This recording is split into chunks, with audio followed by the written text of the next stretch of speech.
Taylor's surprise songs from Dublin Night 3 were hinting at her getting her masters back when we were clowning for Rep TV. Same with closing night of the Eras tour. Of course, we do not know when this process actually started. My thought is shortly after the success of 1989 Taylor's version. For me, that puts it at the end of 2023 or the beginning of 2024. Deals that are hundreds of millions of dollars do not happen overnight. June 30th is the day that is famously associated with Taylor's masters being sold because that's when it was announced to the media. And what were her freaking surprise songs on June 30th, 2024? Clara Bow times The Lucky One. Clara Bow, the only song in her discography that mentions her name, Taylor Swift. And The Lucky One, which is pretty self-explanatory. And You're On Your Own, Kid was the second time she sang it that weekend, but she sang it night 3 in full. And I think you'll remember that people were clowning hard for Ireland because of Snake, St. Patrick, and if you flipped the Torture Poets Department logo. Briefly, let's remember that she debuted this shirt during the Eras tour in 2024. This is not Taylor's version. This is not Taylor's version because she already knew she was getting her work back. Do not even get me started on closing night of the Eras tour.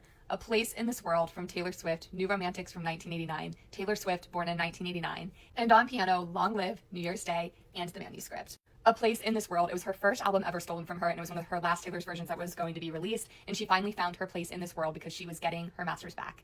New Romantics, her birth year, but also the lyrics are about a battle and a dream, and battled every day to make her dream come true of re-owning her work. Long Live comes from Taylor's only album that she wrote on her own. Speak Now, her own work. Her work alone, and it always should have belonged to her. Also, the song Special Message was for you, and it is a song to the fans, her band, everybody who kind of was instrumental in her early success. It was thanking them for her support and how it always has been. She was thanking us not only for the Eras tour, but also the fight to get back her work and own it all, because I think the Eras tour was all about regaining her work, whether that was through Taylor's version or buying back her masters.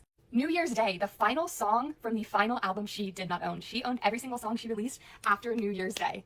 It is the closing track from that album on the final night of the biggest tour in history. Not because she lost it, but because she got it back. The Torrid Affair from The Manuscript, which was all about getting her masters back, in my opinion. It could have multiple meanings. Licensing was somewhat important because Taylor was re-recording some of her tracks under other bands so that she could control the licensings of her songs and control her work. Looking back might be the only way to move forward. She got her past work back so she could move forward with her life. And TS12, see you next era.